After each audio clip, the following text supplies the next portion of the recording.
आप इसको चलाइए। तो ये जो है ये धीरे धीरे हम लोग अभी गवर्नमेंट स्कूलों का प्राइवेटाइजेशन की ओर बढ़ रहे हैं। तो कुल मिलाकर स्थिति निराशाजनक है। इसके ऊपर निश्चित रूप से सब लोगों ने मिलकर उपाय करना चाहिए। रेड्डी साहेब गाडे साहेब बोललेत की सर्व ठिकाणी मोर्चाचे उमेदवार उभे राहणार आहेत. तुम्ही एनसीपीचे नेते आहेत, तुमचं समर्थन आहे का? बघा असं आहे की राष्ट्रवादी काँग्रेस पार्टीकडे लोकशाही मोर्चाच्याकडून प्रस्ताव आला होता की आम्ही असा असा मोर्चा तयार केलेला आहे, तर आम्हाला करू शकाल का, तुम्ही आम्हाला याच्यामध्ये घेऊ शकाल का? आम्ही त्यांना म्हटलं की आपण निश्चितपणे याच्यामध्ये विचार करू. तो काळ होता नगर परिषद आणि नगरपंचायतीचा. मग त्याच्यामध्ये आम्ही एकत्र बसून ज्या ठिकाणी शक्य होतं त्या त्या ठिकाणी लोकशाही आपला रिपब्लिकन लोकशाही मोर्चाला आम्ही स्थान दिलं, त्यांना त्यांच्या उमेदवाराला समर्थन दिलं. उदाहरणार्थ कामठीला रिपब्लिकन लोकशाही मोर्चाचे सुगत रामटेके होते, तर त्यांना आम्ही समर्थन दिलं. मी त्यांच्या प्रचाराला पण गेलो होतो. बेसाबेल चळवळीला देखील आपल्या वानखेडे ताई होत्या, त्या नगराध्यक्ष पदासाठी उभ्या राहिल्या, तर त्यांना देखील आम्ही समर्थन दिलं. तर ही सुरुवात आहे. सर्वच ठिकाणी शक्य झालं नाही, कारण तालुके आपल्याकडे भरपूर आहेत आणि सर्व ठिकाणी नगर परिषद आहेत, आता नवीन नगरपंचायती पण आहेत. तर सुरुवात एक चांगली झाली, सकारात्मक झाली. आता राष्ट्रवादी काँग्रेस पार्टीचे काय म्हणणं आहे किंवा आमचं काय म्हणणं आहे? आमचं असं म्हणणं आहे की सातत्याने आपण असं बघतो की दोन प्रमुख प्रवाह आपल्या देशामध्ये आहेत. एक आहे जो ज्याचं नेतृत्व भाजपा करत आहे. मी या ठिकाणी जास्त काही फार त्यांच्याबद्दल बोलणार नाही, पण त्यांची विचारसरणी, त्यांची विचारधारा, त्यांचा कार्यक्रम हा सर्वश्रुत आहे, सगळ्यांना माहिती आहे आणि तो कार्यक्रम घेऊन ते पुढे चाललेले आहे. मग त्याला विरोध करणारा जो पक्ष आहे, तर तोही पक्ष आणि त्यांचे पण हे आहे. म्हणजे आता मी ब्रॉडली जर मी असं सांगितलं की आज देशामध्ये 38 पक्ष घेऊन एनडीए काम करत आहे. एनडीए म्हणजे लेड बाय भाजपच्या नेतृत्वाखाली जो इंडिया आहे त्याचे 38 सहयोगी पक्ष आहेत. काँग्रेस पक्षामध्ये 22 होते, आता लेटेस्ट आकडेवारी 18 सांगतात ते काही, कारण काही पक्ष सोडून गेले. त्याच्यामुळे 18 पक्ष काँग्रेस सोबत आहे, म्हणजे युपीए सोबत आहे. मग एवढ्या राष्ट्रीय पक्षांना, ललाढ्य राष्ट्रीय पक्षांना छोट्या छोट्या पक्षासोबत युती करून त्यांना आपलं राजकारण करावं लागते आणि निवडणुकीमध्ये सहभागी व्हावं लागतं. मग ते जर एवढ्या पक्षांच्या सोबत जर युती करत असतील, तर मग नागपूर महानगरपालिकेच्या निवडणुकीमध्ये नागपूरमध्ये जे रिपब्लिकन विचारसरणीचे आंबेडकरवादी गट आणि पक्ष आहेत, त्या पक्षांनी एकत्र काय येऊ नये? रिपब्लिकन पार्टीचे समजा 7-8 गट असतील, 7-8 गट असतील, जे असतील 8 असतील 10 असतील, आम्हाला माहित नाही, म्हणजे मला माहित नाही. आपण ते म्हणजे मोजू पण शकत नाही अशी परिस्थिती आहे, कारण अनेक ठिकाणी आहेत. तर ते पक्ष आहेत. नंतर मग बहुजन समाज पार्टी आहे, आता भीम आर्मी पण आली, आझाद समाज पार्टी, त्याशिवाय आणखी इतर पक्ष आहेत. तर आणि ओबीसी पार्टी आहे, अनेक पक्ष आहेत. ओबीसीचे पक्ष आहेत, मागासवर्गीयांचे पक्ष आहेत, म्हणजे आणखी इतरही आहेत, अल्पसंख्याक लोकांचे पक्ष आहेत, आदिवासी आहेत, गोंडवाना गणतंत्र पार्टी आहे, गोंडवाना गणतंत्र परिषद आहे, गोंडवाना विकास पार्टी पण आहे. तर अशा सर्व पक्षांचं एकत्रीकरण करून त्यांनी गठबंधन का करू नये? यांनी राष्ट्रीय पातळीवर गठबंधन केलं आहे, तर आपण आता नागपूर शहरापुरतं गठबंधन करूया, आणि म्हणजे आपसामध्ये मतं विभागल्या जाणार नाही आणि सीट्स भरपूर आहेत. 151 सीट आहे. अशी परिस्थिती आहे की काही पक्ष जर समजा उभे राहिले आणि त्यांनी जर आपले उमेदवार दिले, तर त्यांना 10 ते 12 उमेदवार सुद्धा सापडणार नाही. मग उरलेल्या सीटचं काय? म्हणून 151 सीट सर्व लोकांनी वाटून घ्याव्यात आणि सर्वांनी एका ताकदीने इलेक्शन लढावे. हा विचार म्हणजे यांना आपल्या राष्ट्रवादी काँग्रेस पार्टीला कन्व्हिन्स करण्यामध्ये आम्ही यशस्वी ठरलो आणि त्यांचा समन्वय म्हणून प्रतिनिधी म्हणून मी आज या पत्रकार परिषदेला आलो. नाही, ते अद्याप निश्चित झालेलं नाही, ते होईल. आणि एनसीपी जे आहे ते आता बघा, एनसीपी आणि काँग्रेस या दोन पक्षाचं गठबंधन होईल की नाही यासाठी चर्चा सुरू आहे. त्याचा निर्णय येत्या 3 ते 4 दिवसामध्ये लागेल. त्याच्यानंतर मग नक्की होईल की गठबंधन होईल किंवा नाही होईल. जर नाही झालं तर मग आम्ही 151 सीट लढू त्यांच्यासोबत, राष्ट्रवादी सोबत. आणि जर झालं तर राष्ट्रवादीच्या वाट्याला जेवढ्या सीट येतील त्या वाट्यामध्ये मग आम्ही राष्ट्रवादीच्या सोबत पुन्हा गठबंधन करू शकू. दोन्ही पर्याय आमच्या समोर खुले आहेत, पण काहीतरी होईल हे मात्र मी तुम्हाला नक्की सांगतो. पुण्यामध्ये गठबंधन झालंय, 2 एनसीपी एकत्र आले, नागपुरात होऊ शकते. असं आहे की निर्णय बहुतेक म्हणजे राज्याच्या पातळीवर निर्णय प्रत्येक ठिकाणी स्वतंत्र निर्णय घ्यावा अशा सूचना देण्यात आलेल्या आहेत. परिस्थिती पाहून निर्णय घ्यावा. म्हणजे त्याच्या समर्थनार्थ नाही आहे.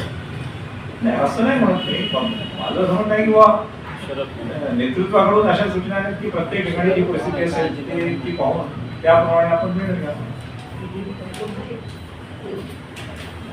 आपण मतदानामध्ये काय भूमिका निभवणार आहोत?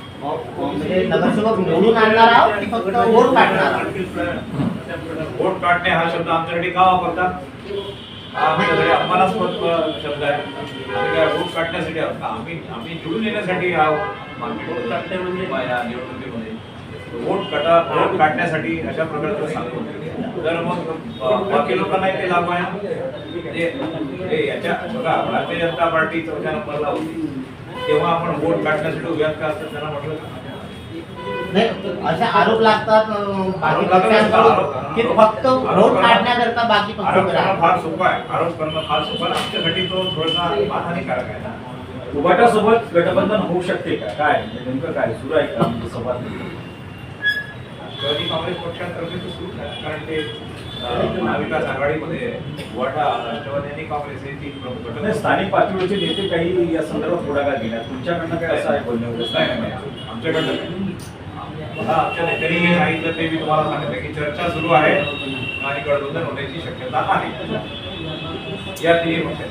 ठीक आहे. मी ओबीसी बहुजन मोर्चा जो आहे त्याचा प्रतिनिधी म्हणून इथे ओबीसीच्या शेअरिंग बद्दल आणि ओबीसीच्या राजकीय भूमिकेबद्दल थोडंसं आपल्याला माझं मत मांडतोय, अधिकारवाणीने मांडतोय.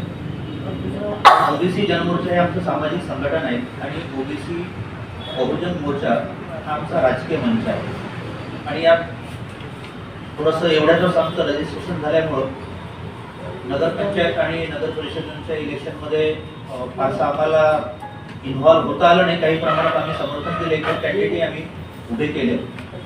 नागपूरमध्ये आम्ही समर्थन दिलं, बाहेर पण यावेळेस मात्र या महानगरपालिकेमध्ये आणि पुढचे जे काही राहिलेला जो स्पेल आहे जिल्हा परिषद पंचायत समिती त्याच्यामध्ये आमचा मोठा रोल राहणार आहे. सगळ्यात महत्त्वाची आता नागपूर महानगरपालिकेबद्दल जर आपण विचार केला तर ओबीसीची ताकद हीच निर्णायक राहणार आहे. कुठलाही पक्ष असो आणि कुठलाही ते एनडीए असो किंवा मग युपीए असो किंवा मग लोकल लेवलवर युती असो आघाडी असो, ओबीसीला डावलून तुम्हाला काहीच करता येणार नाही. म्हणून याही रिपब्लिकन लोकशाही मोर्चामध्ये ओबीसीचा सहभाग त्यांच्या संख्येच्या प्रमाणामध्ये निश्चित राहील.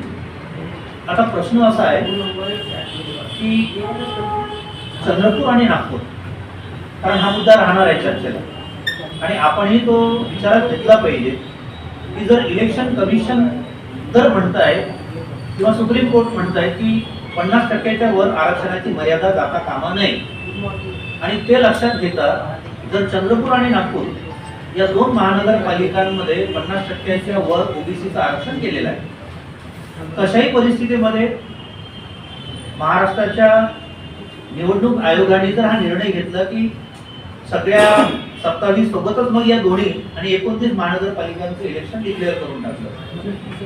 आजच्या घटनेला जर बघितलं तर 40 ओबीसीच्या सीट्स आहेत 151 पैकी ॲज पर 27% रिझर्वेशन आहे, 19%. आता तशा याच्यामध्ये ते टोटल 27 आणि इकडला जो काही राहिला विदर्भातला जो काही भाग किंवा आपल्या महाराष्ट्रातला भाग बघितला तर तो 19. मग समजून झाला की जर 40 जर सीट्स आहेत आणि 61 जर सीट्स आपण मायनस केल्या तर जवळपास 7 सीट्स कमी होतात आणि इलेक्शन घेऊन टाकले. आणि ते आता पार पडेल. पण उद्या रिझल्ट लागल्यानंतर इलेक्शनचा रिझल्ट लागल्यानंतर 16 तारखेला आणि त्याच्यानंतर जानेवारीमध्ये जे काही होऊ घातलेलं सुप्रीम कोर्टाचा अंतिम फैसला आहे, त्याच्यानंतर जर समजून झाला की ओबीसीच्या सीट जास्त झाल्यात म्हणून जे निवडून आलेले उमेदवार आहेत त्यांना बाद करणं हा जर प्रकार झाला तर पुन्हा एक न्यायालयीन प्रक्रिया सुरू होऊन जाईल.